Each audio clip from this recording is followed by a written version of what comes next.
কই হই হই রই রই শেখ হাসিনা গেলি কই আগুন চালো একসাথে খুনি হাসিনার গদিতে ভেঙে দাও গুড়িয়ে দাও ভেঙে দাও গুড়িয়ে দাও।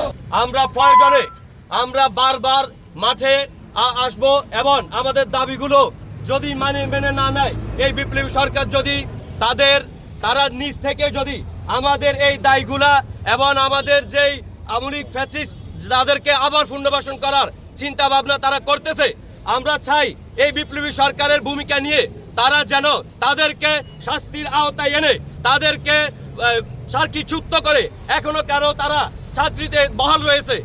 আমি ফ্যাসিস্ট শেখ হাসিনা এখনো গডফাদার হিসাবে বিভিন্ন কার্যালয়ে বিভিন্ন থানাতে বিভিন্ন দুর্নীতির ভিতরে ওয়ার্ড ইউনিয়ন বলেন যাই বলেন না কেন প্রতিটি এর ভিতরে এখনো গডফাদার হিসাবে এক একটা তন্ত্র করে রাখছে। আবারও সে মাফিয়া তন্ত্র কায়েম করতে চাচ্ছে বাংলার জমিনে।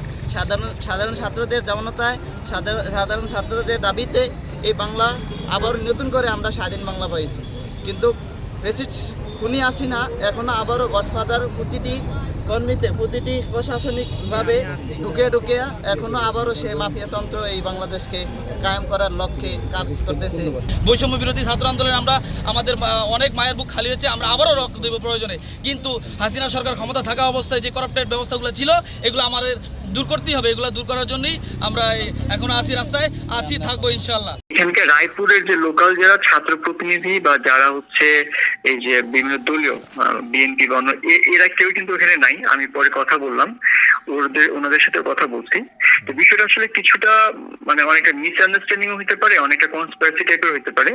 আমাদের 6, 7, 10 নম্বর ইউনিয়নে হচ্ছে যে চেয়ারম্যানদেরকে নিয়ে একটা অভিযোগ ছিল যে তারা তো আগের সময় হচ্ছে ইউপি চেয়ারম্যান, তো তাদের বিভিন্ন অনিয়ম তারা বললো, মানে আমি কথা বলছি পরে, আর তাদেরকে কেন অপসারণ করা হচ্ছে না এই বিষয়টা জিজ্ঞাসা করলো বা এই বিষয়টা নিয়ে তারা ওখানে গেছে। তো মূল বিষয় হচ্ছে যে যতক্ষণ উপজেলা মানে পরিষদের মিটিং গুলোতে তারা আসে বা ইউনিয়ন পরিষদে ওনারা উপস্থিত থাকেন ততক্ষণ আসলে আমরা ওনাদেরকে বাদ দিতে পারি না। আমরা অবশ্যই ইতিমধ্যে 2 এবং 3 নম্বর ইউনিয়নে বাদ দিয়েছি, দিয়ে অলরেডি সেখানে প্রশাসক বসিয়েছি। যদি এরকম কোনো বিষয় থাকে সেটা আমরা অবশ্যই অ্যাড্রেস করবো। তবে ওনাদের মেইন সমস্যা হচ্ছে 6 নম্বর ইউনিয়ন নিয়ে। আমি সরাসরি কথা বললাম, 6 নম্বর ইউনিয়ন নিয়ে ওনাদের মেইন সমস্যা এই একটা বিষয় ছিল। আর কয়েকজন দলীয় লোকজন আমার অফিসে কেন আসে সেটা নিয়ে, মানে আওয়ামী লীগ পন্থী, যেমন আপনার পৌরসভার একজন স্টাফকে নিয়ে বললো যে রাসেল, তো সে তো পৌরসভায় চাকরি করে, মানে সে কিন্তু দলীয় পরিচয়ের বাইরেও একটা পরিচয় হচ্ছে পৌরসভার সে স্টাফ। তো এখন সে অফিসিয়াল কাজে তাদেরকে নিয়ে আমাদের কাজ করতে হয়, যেহেতু তাদেরকে বাদ দেওয়ার সুযোগটা আমার কাছে নাই।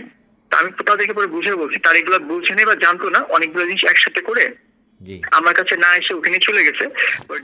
কথা বলেন যে স্যার বিষয়গুলো এরকম, আর তাদের মধ্যেও যে 2-1 তাদেরকে বিষয়গুলো অ্যাড্রেস করা হয়েছে। বিষয়টা অনেকটা মানে মিসআন্ডারস্ট্যান্ডিং এর মতো হয়ে গেছে। জিনিসটা হচ্ছে তারাও পরে বুঝতে পারছে, তারা রিসার্চটা কথা বলে আসছে, জিনিসটা অনেকটা এখন নিউট্রালাইজ করা হয়েছে।